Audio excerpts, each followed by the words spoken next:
नमस्कार दोस्तों, मैं हूं शिखा जायसवाल।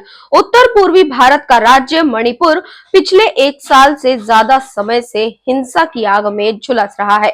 इस बीच मणिपुर के सीएम एन बीरेन सिंह के ऑफिस से पुलिस को भेजे गए एक अलर्ट ने मणिपुर राज्य के लिए चिंता और भी बढ़ा दी है। सीएम दफ्तर से मिली इस खुफिया रिपोर्ट में बताया गया है कि म्यांमार से 900 से ज्यादा कुकी उग्रवादी मणिपुर में घुस आए हैं। इन उग्रवादियों का मकसद 28 सितंबर के आसपास इंफाल घाटी के मैतेई बहुल गांव पर हमले करना है। खुफिया रिपोर्ट में डरा देने वाली बात का खुलासा हुआ है। रिपोर्ट में कहा गया है कि राज्य में घुसे सभी कुकी उग्रवादी को हाल ही में ड्रोन, प्रोजेक्टाइल और मिसाइल दागने की ट्रेनिंग भी दी गई है। सीएम ऑफिस की तरफ से 16 सितंबर को जारी अलर्ट में कहा गया है कि ये उग्रवादी कथित तौर पर 30 लोगों की टुकड़ियों में हैं। ये फिलहाल आसपास ही छिपे हुए हैं और गांव पर सिलसिलेवार हमले की तैयारी कर रहे हैं।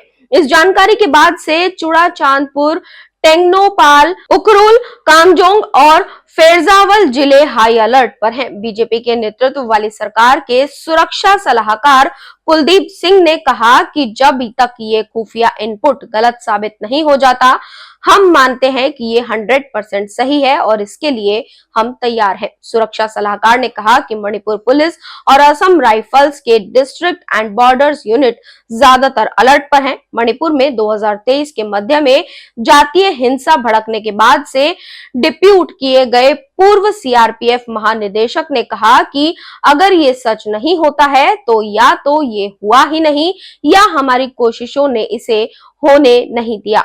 किसी भी तरह से आप इसे हल्के में नहीं ले सकते। सिंह ने कहा कि उनका तलाशी अभियान हथियारों को जब्त करने पर केंद्रित है, लेकिन अब रॉकेट, मिसाइल, ड्रोन और बैटरी बनाने के लिए इस्तेमाल किए जाने वाली सामग्रियों की तलाश की जा रही है। सिक्योरिटी एडवाइजर ने कहा कि डीएम को सतर्क कर दिया गया है और लाइसेंस प्राप्त मालिकों के पास विस्फोटकों के स्टॉक की जांच करने के लिए कहा गया है। पहाड़ियों के 5 किलोमीटर के दायरे में सभी जुड़ी सड़कों और गांव में भी स्टॉक की जांच की जा रही है।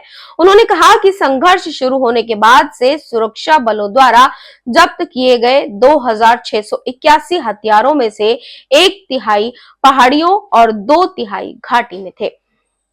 इस खुफिया एजेंसी के खुलासे ने और सीएम दफ्तर से मिली इस रिपोर्ट ने सबको हैरान कर दिया है और एक बार फिर से मणिपुर राज्य के लिए चिंता सताने लगी है।